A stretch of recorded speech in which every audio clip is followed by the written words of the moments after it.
Welcome to this explainer. Today we're unpacking a highly effective 50-minute masterclass on teaching the anatomy of a sentence. We're going to see exactly how an educator takes intimidating grammar concepts like subjects and predicates and completely demystifies them for kids. Specifically, we'll look at how they target the differing needs of primary 6 and primary 7 students simultaneously. It's all about making abstract concepts highly visual and interactive. Let's dive in. Here is our roadmap for today. 1. Anatomy of a sentence. 2. The subject and predicate. 3. The verb finding trick. 4. P6 and P7 strategies. And 5. Sentence surgery. Section 1. Anatomy of a sentence, building the foundation. So, picture this. You write a super basic sentence on the board. The dog barked. And you ask the class, hey, is this a sentence? And how do we actually know? Kids will usually shout out the basics, right? Like, it has a full stop, or it makes sense. The educator validates those answers, for sure, but then challenges them to look a little deeper, to discover the two main mechanical parts hidden right there inside it. Moving into Section 2, the subject and predicate, defining the parts. What's really brilliant here is how simply a subject can be defined for kids. Forget the dense linguistic jargon. It's literally just the person, animal, place, or thing we're talking about. So with the dog barked, you just ask, what is the sentence talking about? The answer is the dog. It's framed entirely around who or what.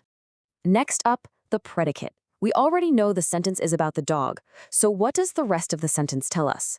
Well, it tells us that the dog barked. That is our predicate. To really lock this in, the teacher introduces this energetic call and response. Pointing to the board in a slightly silly voice, the teacher goes, subject, and the kids yell back, who or what? Then the teacher asks, predicate, and the children scream back, what happened?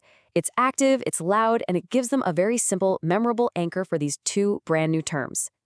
But as we know, subjects aren't always just single words.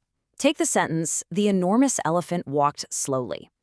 When you ask who or what walked, the answer isn't just elephant, it's the enormous elephant.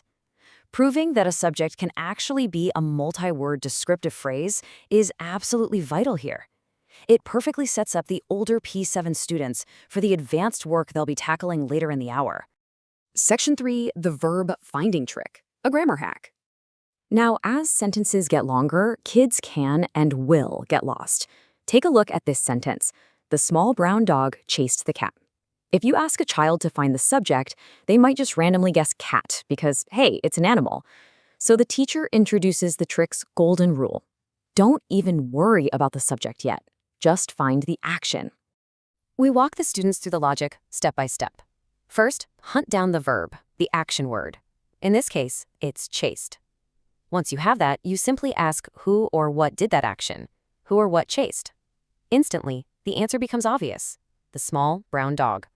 This completely removes all the guesswork. It reveals the subject without any confusion, giving the students a foolproof, repeatable system they can always rely on. Section 4, P6 and P7 strategies, splitting the focus. For the younger P6 students, the primary objective is all about mastering basic identification. They're given a very specific, repeatable 3-step method to keep right beside their book. Step 1, find the verb.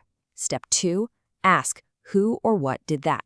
Step 3, split the sentence into subject and predicate. When a P6 gets stuck, the teacher doesn't just hand them the answer. No way. They walk them right back through those 3 questions. What's happening? Who did it? Where's the subject? Now, contrast that with the P7 objective. The older kids are really challenged to take a basic sentence and elevate it into something far more descriptive. Their job is to find the subject, just like the P6 is, but then upgrade it. The dog barked is fine, sure, but it becomes so much more interesting when you expand it into the fierce, angry dog barked. To pull this off, we established the core tool P7 students will use for this expansion, the adjective.